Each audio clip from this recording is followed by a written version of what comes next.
Now, with major cuts in public spending on the horizon, all parties are exploring new ways of delivering public services. Robin Powell has been looking at how a leading charity is already making a big difference in deprived neighbourhoods here in the East Midlands.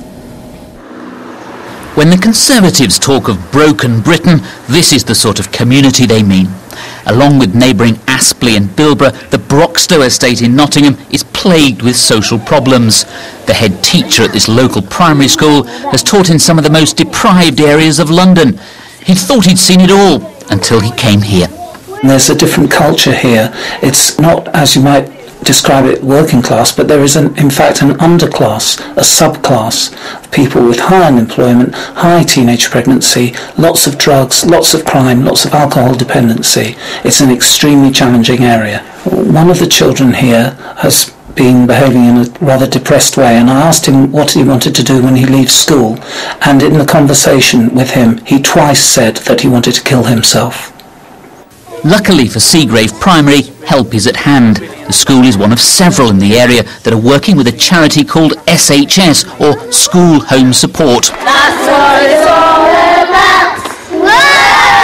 The charity assigns each school an outreach worker known as a practitioner to provide vulnerable children and their parents with the practical and emotional support they need. Paula Cross is a parent and part-time administrator at Seagrave. This time last year, her life was in a mess. It was SHS that helped her sort it out. They realised I wasn't myself, so they took me under the wing. They sorted all the people I needed to talk to or may need. It's brilliant because everybody needs out some time. It's going somewhere, not being judged.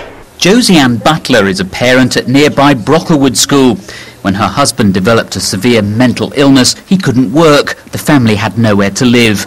SHS practitioner ALISON HAYMAN came to the rescue. How would you have managed without ALISON?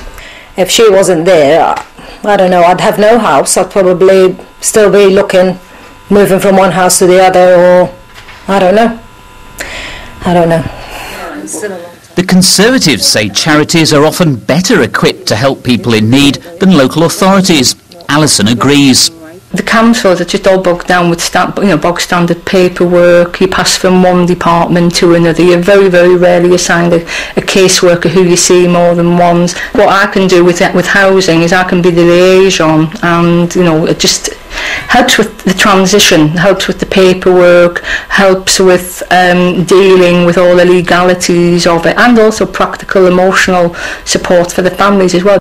Now, an independent research organisation has estimated that for every £1 invested in SHS, the Exchequer saves £3.35.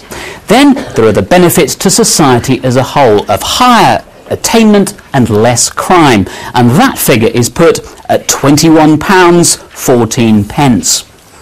When you consider that SHS is planning to spend £5.1 million this year, that means a total saving for you and me of £125 million. SHS agrees the financial case for giving the so-called third sector a greater role is a compelling one, but the charity does have reservations. There's obviously good and bad things, and it's how you take your viewpoint on it. Good things are that charities are about early intervention and do have that expertise and do have that knowledge, and so if they can harness that, then that'd be great. But then if it's a cost-cutting exercise, then is it a case where they get 3 different charities in a room and they just go for the cheapest one? Would be one of my concerns. The head at Seagrave Primary had similar concerns at first, but is now convinced that charities like SHS have a vital part to play.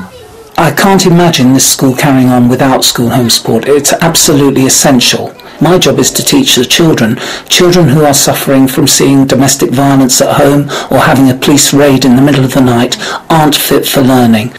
Like the Conservatives, the Labour parties started talking more and more about the third sector and what it has to offer.